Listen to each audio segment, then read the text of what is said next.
Hello అందరికీ, మేము ఈరోజు రేగి పండ్లు పచ్చిమిర్చి పచ్చడి చేయబోతున్నామండి. ఇగో ఇలా రేగి పళ్ళను కడుక్కొని ఇలా ఎండలో వాటర్ పోయేంత వరకు పెట్టుకోవాలండి. పెట్టుకున్న తర్వాత స్టవ్ ఆన్ చేసి కడాయి పెట్టుకొని దాంట్లో నువ్వులు వేయాలి. వేసిన తర్వాత ఎంచుకోవాలి వాటిని. ఎల్లిగడ్డలు, ఆవాలు, మెంతులు అండ్ జీలకర్ర వీటన్నిటిని ఎంచుకోవాలి. ఎంచుకున్న ఇలా ధనియాల పొడిలాగా రోట్లో వేసి దంచుకోవాలి. దంచుకున్న తర్వాత వీటన్నిటిని పొడి చేసుకోవాలి. ఇలా అన్నింటినీ పొడి చేసుకోవాలి.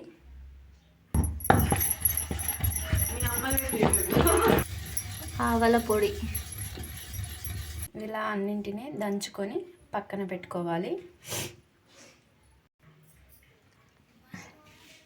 కోసం ఇలాంటి ఎల్లిగడ్డలు తీసి పక్కన పెట్టుకోవాలి. ఇలా మిర్చి ఉంటుంది కదండి, ఇగో ఈ లాస్ట్ ఈ ఎడ్జ్ ఇవి కట్ చేసుకోవాలి. ఇవి కట్ చేసుకుంటే ఈ మిర్చిలోంచి మనకు లిక్విడ్ అనేది లోపలికి వెళ్తుంది. అవి చూసారు కదండి, ఈ విధంగా అన్నీ ఇలా కట్ చేసుకోవాలి. కట్ చేసుకొని వీటిని పక్కన పెట్టుకోవాలి. తర్వాత వచ్చేసి ఇలా బౌల్ పెట్టి దాంట్లో మిర్చి వేసి 2 పావుల ఆయిల్ వేసుకోవాలి. మిర్చిలో వేసుకొని దాన్ని అటు ఇటు కలుపుతూ ఉండాలి.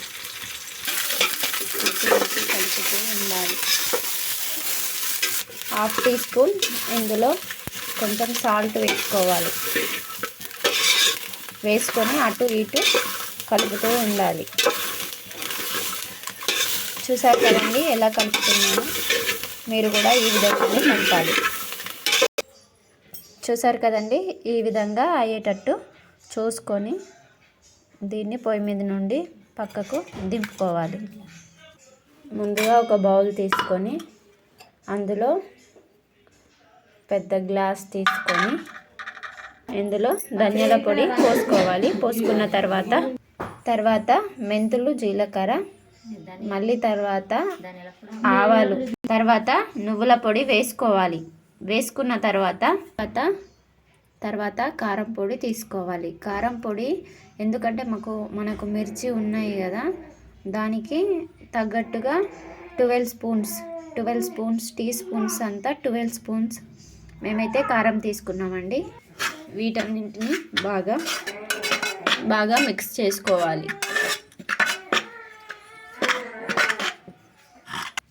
ఇంతకుముందు మనం టీ స్పూన్తోని 12 స్పూన్స్ కారం తీసుకున్నాం కదా, ఇప్పుడు దానికి తగ్గట్టుగా సాల్ట్ తీసుకోవాలి. సాల్ట్ వచ్చేసి 6 స్పూన్స్ సాల్ట్ తీసుకోవాలి. తర్వాత స్టవ్ తీసుకొని స్టవ్ మీద ఒక ప్యాన్ పెట్టుకొని దాంట్లో ఆయిల్ పోసుకోవాలి. ఇలా ఆయిల్ పోసుకోవాలి అండి. మేమైతే 2 చిన్న గ్లాస్తోనే 2 గ్లాసుల ఆయిల్ పోసుకున్నాం. చూడండి, ఇప్పుడు తాలింపు కోసం ధనియాలు, జీలకర్ర, మెంతులు, మిరపకాయల గింజలు, ఆవాలు వీటన్నింటిని తాలింపులో వేసుకోవాలి. చూస్తున్నారు కదండి, ఈ విధంగా వేసుకోవాలి. ధనియాలు వేసాను. తర్వాత మిర్చి గింజలు,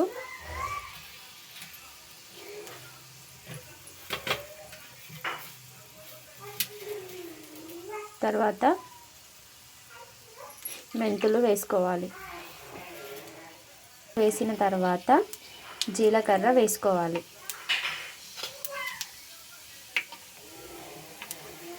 వేసాం కదండి, చూడండి ఎలా ఆయిల్లో మరుగుతున్నాయో. తర్వాత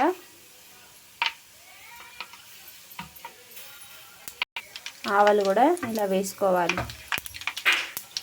తర్వాత ఇలా ఎల్లిగడ్డలు కూడా వేసుకోవాలి. ఎల్లిగడ్డలు వేసాక కొన్ని ఆవాలు, నువ్వులు కలిపి వేసుకోవాలి. పెట్టుకున్న ఎల్లిగడ్డను కూడా ఇందులో మనం వేసుకోవాలి.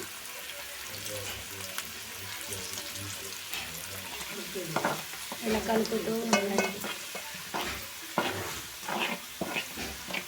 చూసారు కదండి, ఇలా తాలింపులో అన్నీ వేసాం కదండి. వేసిన తర్వాత మనం ముందుగా